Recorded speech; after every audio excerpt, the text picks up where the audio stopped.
Jungle.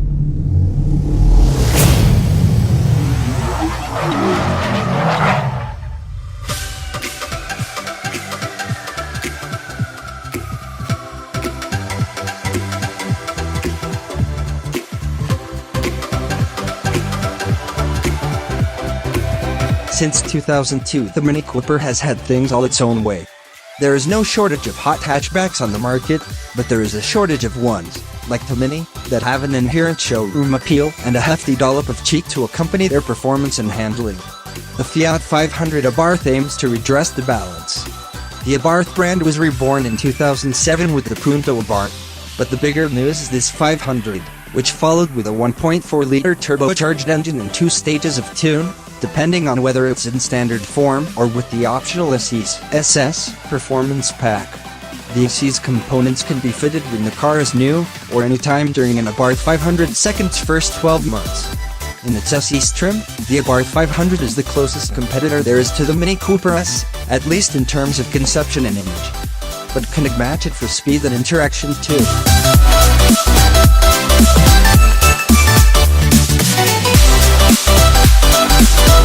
Big side skirts and bumpers, tasty rear spoiler and what looks like a Venturi at the back? Fiat has ticked all the boxes of the modern performance car cliché to give the 500 a bit of aggression, although, like watching an angry guinea pig, it is hard to take the 500 Abarth totally seriously as it slips deeper into hot hatchback caricature. But there is purpose behind the bodywork changes.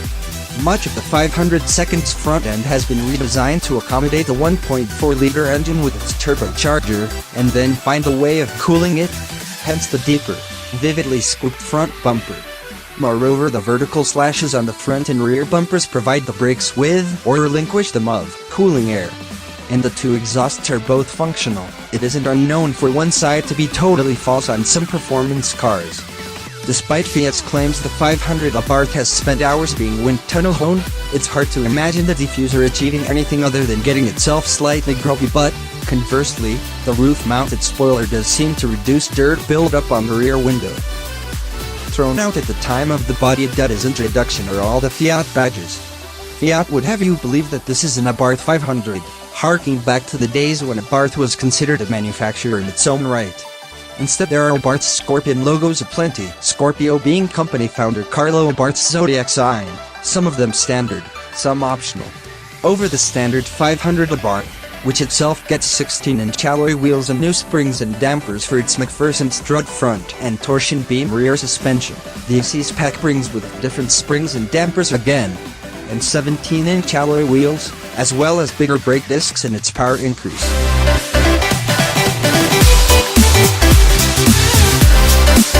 Evidently, Fiat wants you to be in no doubt that you're inside an Abarth 500 rather than a regular Fiat.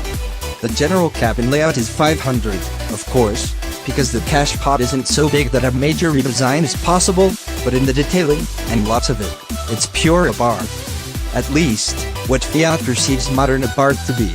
So the major rubberized elements of the dash are black, as is the headlining unique to the Abarth 500, leaving the body-colored splash across the center console as the only splashed highlight. In the white of our test car, it feels just right. In red it can look a tad overbearing. The driving environment has been given the sporty treatment, too. The bucket seats are meant to resemble Abarth's 60s items, and they prove pleasingly supportive and feature plenty of adjustment. There's a rotary dial for the backrest, but it's rather too easy to confuse the seat base's lever with the adjacent handbrake. They won't go low enough for some, and the seat base is a little short, too, but that's not uncommon on a car as small as the 500.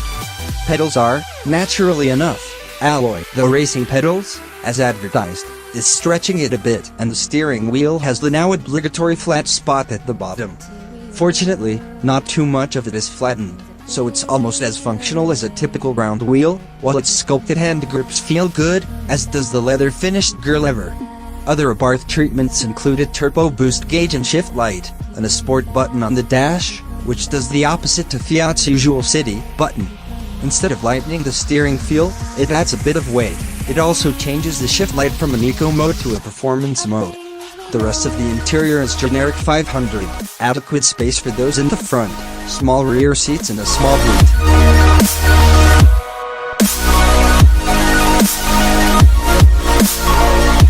Standard, the Fiat 500 Abarth develops 133 bhp at 5,500 rpm with 152 foot-pound of torque. 132 foot-pound without sport engaged, but in SS form it gets a fulsome 157 bhp and up to 170 foot-pound.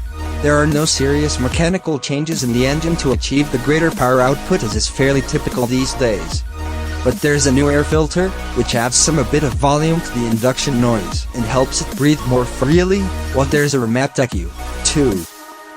The resulting power is still a little way short of the Mini Cooper S's 175 bhp, but there's no denying the verving character of the 1.4-liter turbocharged unit, which emits a pleasingly vocal exhaust roar throughout its rev range.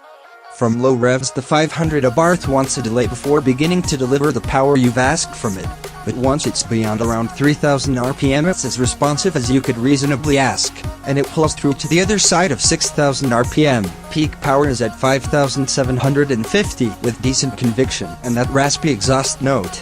Certainly every inch has.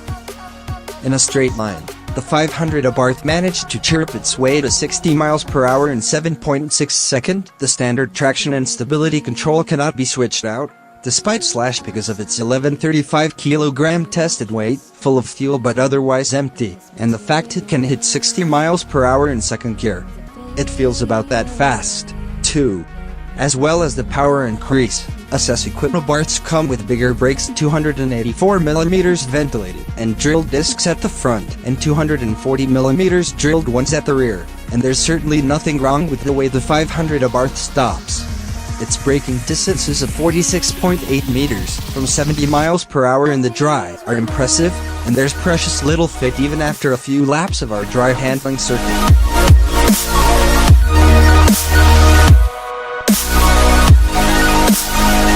Let's deal with the ride part of this section first, because it's the element, you may be surprised to learn, with which the Fiat 500 Abarth has the bigger beef. There are no two ways about it, it's firm. It's firm and composed on good roads, firm and jiggly, sometimes crashy, and almost always a bit noisy on bad ones. Nuggety would be polite. Borderline uncomfortable would be more accurate. It's worse than most cars in the class, and not dissimilar to the Renault Twingo 133 with a cup chassis. A regular 500 Abarth has more pliancy. But it's the sort of thing that, in a hot hatchback, will put up with if the trade-off is sharp composure and handling, and here, in fairness, the Abarth SEs is very good. On smooth roads or circuits it feels fairly nailed to the surface, with precious little roll and a solidity that, say, a regular Mini Cooper S can't match. Although it's less powerful than a Mini Cooper S, the Abarth 500 makes a very good fist of matching one around the tracks we use for our road test benchmark figures. On the dry circuit it lags by only 1.9 seconds, and in the wet, it's closer still, just 0.2 seconds behind.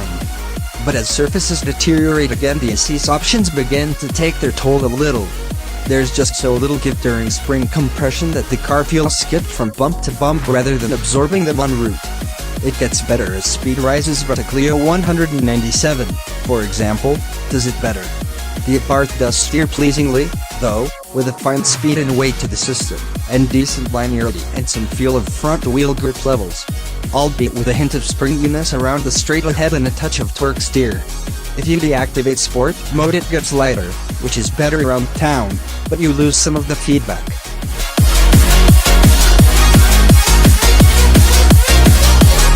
Fiat 500 Abarth with its SEs kit-fitted costs almost as much as a Mini Cooper S, while a Renault Sport Clio Cup is cheaper.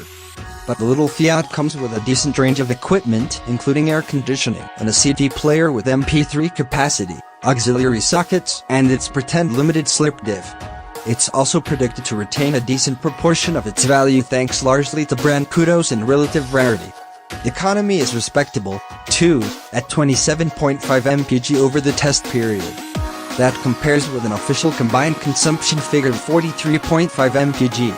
CO2 emissions of 155 gram per kilometer is slightly more than the 136 grams/kilometers, but enough to bump the little Fiat up by 2 tax bands with an increased cost roughly the value of a tank of unleaded.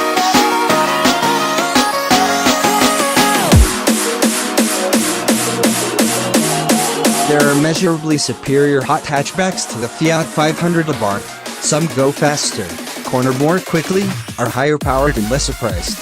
Several better and in less easily measured terms, but ones that are nonetheless more objective than subjective, like ride quality and steering response. But after a few miles in the 500 Abarth, you begin to wonder if any of that matters a jot. The hot hatchback's primary purpose, to put a smile on the face of its driver, is something the 500 Abarth does with the verve of few cars within double the 500 Abarth's price. In the C trim, the 500 Abarth is a real corker to drive. Engaging, fun, quick, drippy and raucous. Yes, it lacks polish and, yes, something like a Renault Clio Cup is dynamically superior. Sometimes the Fiat can even be quite draining. But it has the cheek to get away with it. We think it's terrific.